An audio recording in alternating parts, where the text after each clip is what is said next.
দিন যাচ্ছে মনে হয় আগামীতেই ভালো হবে, আগামীতেই ভালো হবে। এরকম করতে করতে এই করোনা থেকে 3 বছর পার হয়ে যাচ্ছে, কিন্তু ব্যবসা নিচের দিকেই যাচ্ছে, উপরে আর উঠতেছে। আমাদের বাংলাদেশে ব্যবসায়িক ক্ষেত্রে ডলারের সংকট, যার কারণে আপনার এই মাদার ভেসেলের যে মাল কেরিংটা, এটা এলসি না হলে তো আসে না।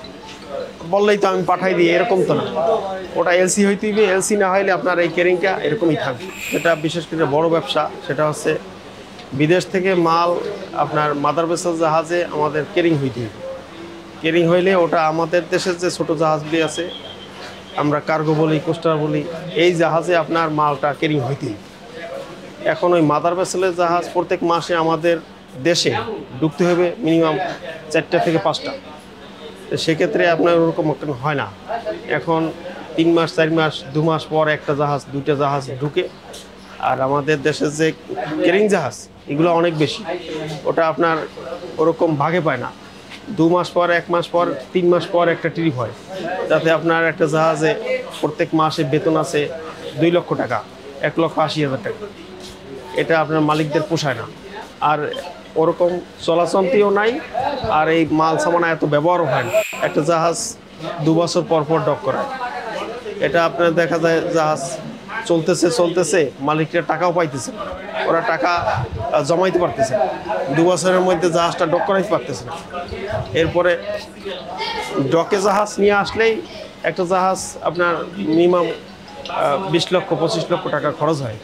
লিপস্টিক, রং, আপনার স্ক্রাপ যেগুলো করে আপনার করা হয়, ডক করা আনা হয়, এই টাকাটা মালিকেরা জমাইতে পারে না, জাহাজও কম আসে।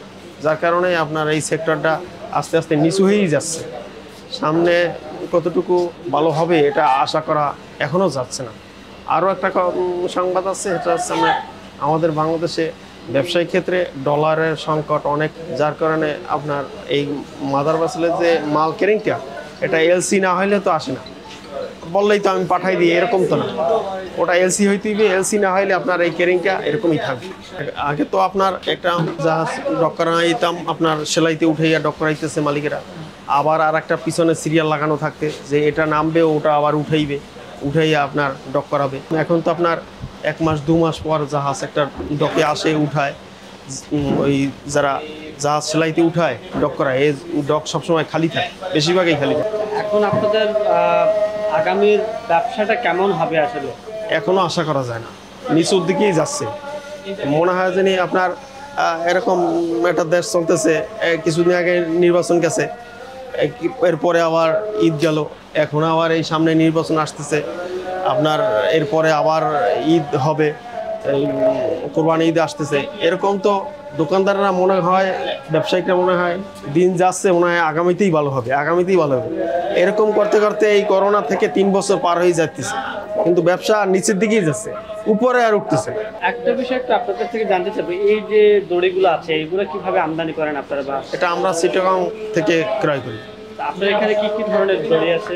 এটা আছে আপনার, এটা রূপজাত, তো এটা আপনার মরিন জাত বলে, লাইলন জাত বলে। এই আপনার এই 2টা রশি বিক্রি হয়। কোন রশিটা কেমন দরে বিক্রি হয়? এটা কত আপনার 2 বছর 3 বছর আগে আমরা একটা রশি বিক্রি করতাম 300 টাকা ফুট, সেই রশিটা এখন আছে বাজারে 200 টাকা ফুট, 100 টাকা কমে গেছে।